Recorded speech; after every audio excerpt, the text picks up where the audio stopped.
How's it going, everyone? It's Than from Tidal Gardens, and this is going to be a very short video on Micromussa. I'm willing to bet that not too many people are familiar with Micromussa because it's one of the more uncommon corals in the reef-keeping hobby, despite the fact that they're spread all over the Indo-Pacific and even through the coast of Africa. Micromussa in many ways are like the mini-me version of Acanthastrea. They're very difficult to distinguish unless you see them side by side. Micromussa are noticeably smaller, as their corallites are less than 8 mm in diameter. Micromussa also bear similarities to Favia and Favites brain corals. They have a slightly different skin texture, and in the case of Favia, the Micromussa grow a heck of a lot faster. For most of these videos, I normally like to keep things at a layperson's level, but it's important to know one thing about coral taxonomy. The only way to really identify a stony coral is to look at its skeleton under a microscope and analyze it. And I'm sure there's whole ones of hobbyists out there that have actually done this before identifying a coral to somebody else.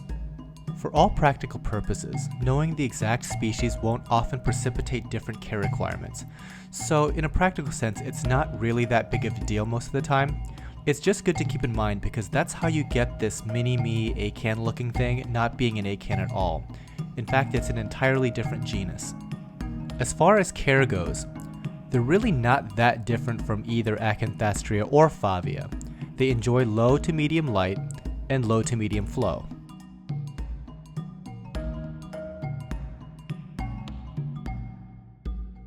If you're familiar with our other videos, you'd know that feeding is a major component of our husbandry philosophy. Because Micromussa tend to have smaller polyps, it's better to feed them slightly smaller portions of food. However, as you can see in this video, they can consume surprisingly large pieces of shrimp.